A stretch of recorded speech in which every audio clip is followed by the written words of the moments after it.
मोक्ष प्राप्ति का साधन, यह योग से परमात्मा की प्राप्ति यह बताई है। भगवान शिव जी कहते हैं, आलोड्य सर्वशास्त्राणि विचार्य च पुनः पुनः सारमेकम सुनिष्पन्नम यद्योगेनात्म दर्शनम। सारे शास्त्रों का सार बार बार विचार करने पर यह ध्यान में आता है, योग के माध्यम से हम परमात्मा की प्राप्ति कर सके, आत्मदर्शन प्राप्त कर सके। आज योग अभ्यास ये तो बहुत पैमाने पे होता है, पर वो यम नियमों सहित हो, ब्रह्मचर्य इत्यादियों के पालन सहित हो। उसके साथ साथ जो है नियम अर्थात सामाजिक नियम है, अहिंसा, सत्य, अस्तेय, ब्रह्मचर्य, अपरिग्रह इत्यादि। और नियम जो है वो जो है तपस्वाध्याय, ईश्वर प्रणिधान, भगवान की ईश्वर की भक्ति, इस प्रकार से जो है अलग अलग व्यक्तिगत नियमों का आचरण, यह नियम कहलाता है। कहने का तात्पर्य कि जो है नियम और यम, इन दोनों का हम यदि आचरण करें तो जीवन में बड़ा परिष्कार हो और वह योग फलीभूत होता है। जिस प्रकार से जो है गंदा पानी यदि इकट्ठा हो जाए तो वो फायदा नहीं देता है, शुद्ध पानी जब एकत्रित हो तभी वो फायदा देता है। उसी प्रकार जब हमारा चित्त शुद्ध हो तब वो यदि एकाग्र किया जाए तब वो परमात्मा दर्शन के, आत्मदर्शन के, आत्म कल्याण के लिए कारणीभूत होता है। और अशुद्ध चित्त जब एकाग्र करने का प्रयास होता है योग के माध्यम से, तब वो अधिक हानिकारक होता है और वह विषय विकारों को बढ़ाता है। चित्त एकाग्र तो असुरों ने भी किया, राक्षसों ने भी किया, दैत्यों ने भी किया, पर उनका चित्त पहले शुद्ध नहीं था।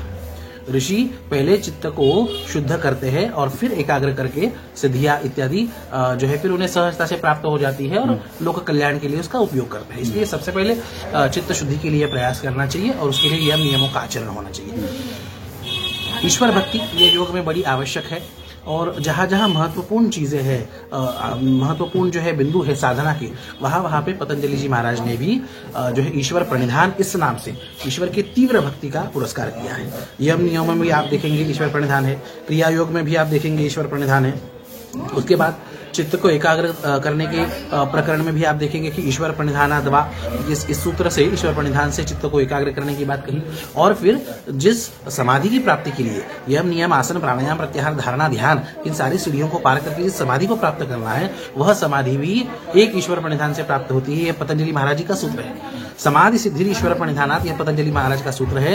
तो इससे आप समझ सकते हैं कि ईश्वर भक्ति की कितनी आवश्यकता है। आजकल भगवान की भक्ति को छोड़ के योग किया जा रहा है और इस कारण से उसका जो अपेक्षित लाभ ये मिलना चाहिए वह मिलता नहीं। और इसलिए याद रखना, जो है भगवान की भक्ति रखें, भगवान का जाप करें। जो योग में जो विघ्न भी आते हैं, साधना में जो विघ्न भी आते हैं, व्याधिस्त्यान संशय आलस्य प्रमाद अविरति भ्रांति अनवस्थित चित्त विक्षेपास्ते अंतराया, जो अंतराय आते हैं और उसके साथ जो सहब हुआ है, अर्थात जो साधना में आने वाले लगभग मेरे ख्याल से एक 15-20 विघ्नों का वर्णन पतंजलि महाराज ने किया।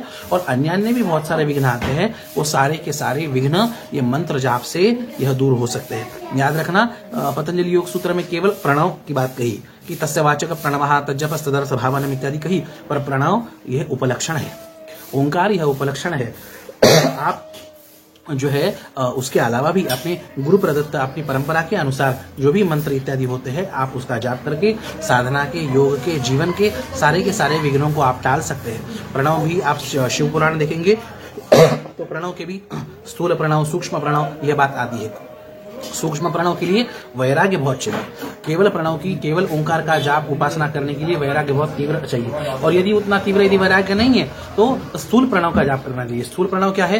पंचाक्षर, शिव पंचाक्षर यह मंत्र जो है स्थूल प्रणव कहा जाता है। और भले ही मन में वैराग्य कम हो, फिर भी वह साधक को नीचे से लेकर ऊपर उठाता है और समाधि, परमार्थ, कर्म, योग, भक्ति, ज्ञान इनके लिए समृद्ध करता है। इस प्रकार से साधना की यह प्रक्रिया हमारे संपूर्ण जीवन का कल्याण करने वाली है। सबसे पहले निष्काम कर्मयोग का आचरण करें, भक्ति योग का आचरण करें और योग के माध्यम से आत्मदर्शन, तत्व ज्ञान, आत्मस्थिति, परमात्मा प्राप्ति यह हमारे जीवन का लक्ष्य हो। और जब हमारा लक्ष्य शुद्ध होता है तब जाके परमात्मा हमें बल देते हैं।